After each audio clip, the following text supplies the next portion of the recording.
Assalamu alaikum wa rahmatullahi wa barakatuh mes chers frères et sœurs. Nous sommes à la 7e partie de l'histoire du prophète Isa alayhi salam.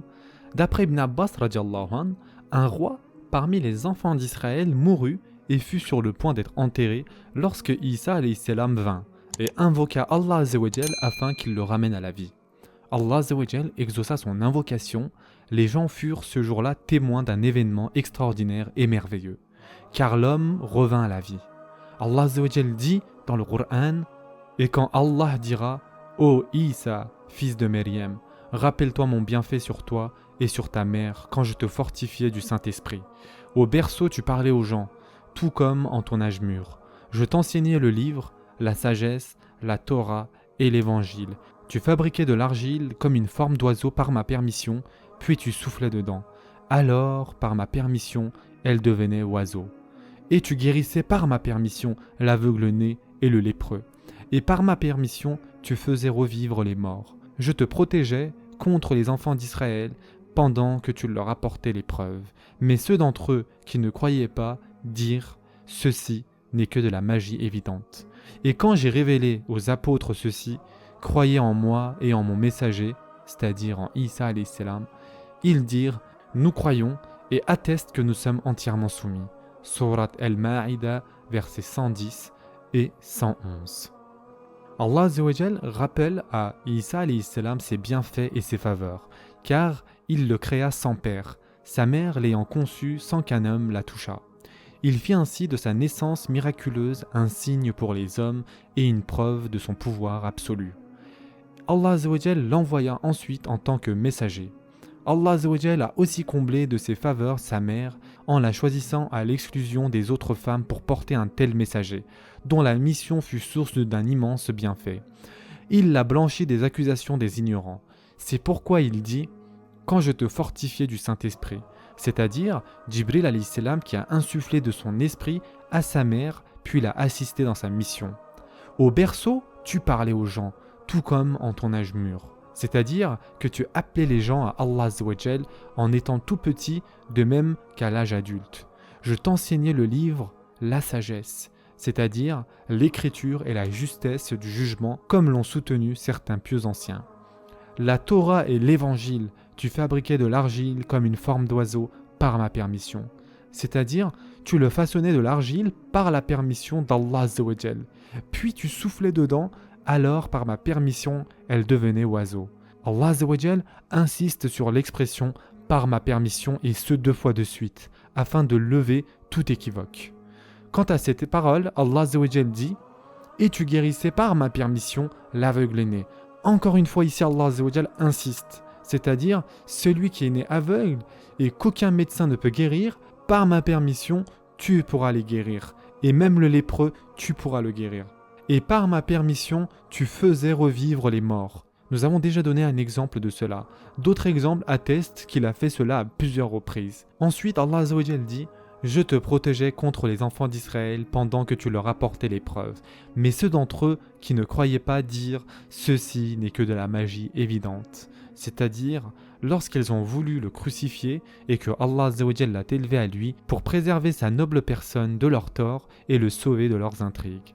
Et quand j'ai révélé aux apôtres ceci, croyant en moi et en mon messager, ils dirent « Nous croyons et attestons que nous sommes entièrement soumis. » On rapporte que par révéler, Allah azawajal entend inspirer, c'est-à-dire que Allah azawajal les a orientés vers cela et leur a indiqué la voie, tout comme il dit « Et voilà ce que ton Seigneur révéla aux abeilles. » Surat An-Nahl, verset 68.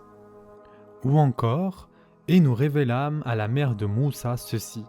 Allaite-le, et quand tu craindras pour lui, jette-le dans le flot. Et n'aie pas peur et ne t'attriste pas. Nous te le rendrons et ferons de lui un messager. » Surat Al-Qasas, verset 7.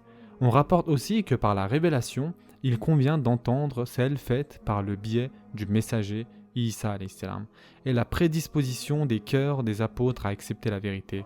Et c'est pour cela qu'ils répondirent favorablement en disant « Nous croyons et attestons que nous sommes entièrement soumis. » L'un des bienfaits d'Allah azawajal à l'égard de son serviteur et messager Isa, fils de Maryam, est qu'il l'a fait assister par des apôtres et des auxiliaires qui l'appuyèrent dans sa mission et l'appelèrent avec lui à l'adoration d'Allah Azzawajal seul et l'unique. Allah Azzawajal dit à son messager Muhammad sallallahu alayhi wa sallam: Et s'ils veulent te tromper, alors Allah te suffira. C'est lui qui t'a soutenu par son secours, ainsi que par l'assistance des croyants. Il a uni leur cœur par la foi. Aurais-tu dépensé tout ce qui est sur terre, tu n'aurais pu unir leur cœur. Mais c'est Allah qui les a unis, car il est puissant et sage. Surat Al-Anfal, versets 62 et 63. Allah Azzawajal dit aussi: Et Allah lui enseigna l'écriture, la sagesse, la Torah et l'évangile. Et il sera le messager aux enfants d'Israël, et leur dira: En vérité, je viens à vous avec un signe de la part de votre Seigneur. Pour vous, je forme de la glaise comme la figure d'un oiseau, puis je souffle dedans, et par la permission d'Allah, cela devient un oiseau. Et je guéris l'aveugle-né et le lépreux, et je ressuscite les morts, par la permission d'Allah. Et je vous apprends ce que vous mangez et ce que vous amassez dans vos maisons. Voilà bien là un signe pour vous si vous êtes croyants. Et je confirme ce qu'il y a dans la Torah révélée avant moi, et je vous rends licite une partie de ce qui vous était interdit. Et j'ai certes apporté un signe de votre Seigneur. Craignez Allah donc et obéissez-moi. Allah est mon Seigneur et votre Seigneur. Adorez-le donc, voilà le droit chemin. Puis quand Isa a ressenti de l'incrédulité de leur part, il dit: Qui sont mes alliés dans la voie d'Allah? Les apôtres dirent: Nous sommes les alliés d'Allah, nous croyons en Allah, et sois témoin que nous lui sommes soumis. Seigneur, nous avons cru à ce que tu as fait descendre et suivi le messager. Inscris-nous donc parmi ceux qui témoignent. Et ils, c'est-à-dire les autres, se mirent à comploter. Allah a fait échouer leur complot et c'est Allah qui sait le mieux leurs machinations. Surat Al-Imran, versets 48 à 54.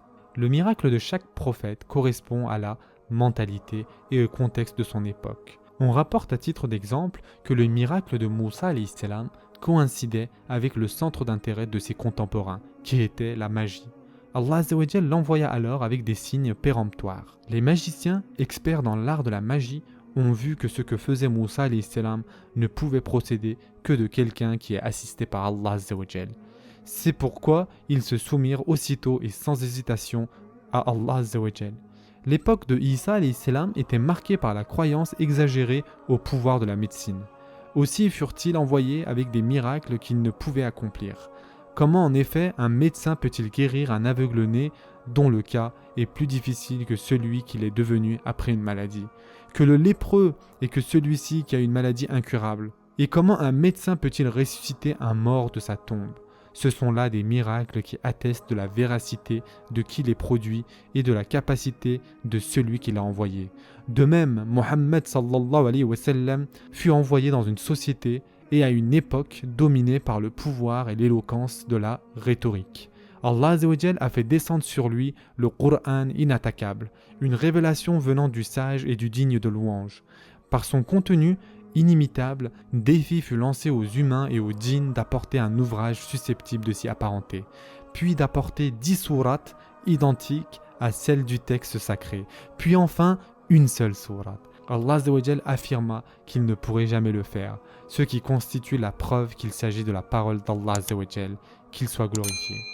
Et personne ne ressemble à Allah Azzawajal, que ce soit dans son essence, dans ses attributs ou dans ses actes. Lorsque Isa alayhi salam prouva l'authenticité de sa mission, la plupart des enfants d'Israël s'obstinèrent dans l'incroyance, l'égarement et l'injustice. Seul un petit groupe d'entre eux crut en lui et l'assista dans sa mission et le conseilla. Surtout lorsque les Juifs le dénoncèrent à un roi dans l'intention qu'il le fasse tuer et crucifier. Mais Allah Azzawajal le délivra d'eux et l'éleva auprès de lui en donnant son apparence à un autre de ses disciples qu'ils prirent pour lui. Ils prirent donc cet homme, le tuèrent et le crucifièrent, en étant convaincus qu'il s'agissait de Isa alayhi salam. Or, ils étaient dans l'erreur et refutaient la vérité. Beaucoup de chrétiens furent aussi induits en erreur et crurent à cette thèse. Et quand Isa, fils de Maryam, dit « Ô enfants d'Israël, je suis vraiment le messager d'Allah envoyé à vous, confirmateur de ce qui dans la Torah est antérieur à moi, et annonciateur d'un messager à venir après moi, dont le nom sera Ahmed. » Puis, quand celui-ci vint à eux avec des preuves évidentes, ils dirent « C'est là une magie manifeste. » Et qui est plus injuste que celui qui invente un mensonge contre Allah? alors qu'il est appelé à l'islam et Allah ne guide pas les gens injustes. Ils veulent éteindre de leur bouche la lumière d'Allah alors qu'Allah parachèvera sa lumière en dépit de l'aversion des mécréants. C'est lui qui a envoyé son messager avec la guidée et la religion de vérité pour la placer au-dessus de toute autre religion en dépit de l'aversion des associateurs. Ô vous qui avez cru, vous indiquerai-je un commerce qui vous sauvera d'un châtiment douloureux? Vous croyez en Allah et en son messager et vous combattez avec vos biens et vos personnes dans le chemin d'Allah. Et cela vous est bien meilleur si vous saviez. Il vous pardonnera de vos péchés et vous fera entrer dans des jardins sous lesquels coulent les ruisseaux et dans des demeures agréables dans les jardins d'Éden. Voilà l'énorme succès. Et il vous accordera d'autres choses encore que vous aimez bien, un secours venant d'Allah et une victoire prochaine. Et annonce la bonne nouvelle aux croyants. Ô vous qui avez cru, soyez les alliés d'Allah, à l'instar de ce que Isa, fils de Myriam, a dit aux apôtres. Qui sont mes alliés pour la cause d'Allah? Les apôtres dirent, nous sommes les alliés d'Allah. Un groupe des enfants d'Israël crut, tandis qu'un groupe nia. Nous aidâmes donc ceux qui crurent contre leurs ennemis, et ils triomphèrent. Surat As-Saf, versets 6 à 14. Ceci est la fin de la 7e partie de l'histoire du prophète Isa alayhi salam. Prenez soin de vous mes chers frères et sœurs, et à très prochainement, Inch'Allah.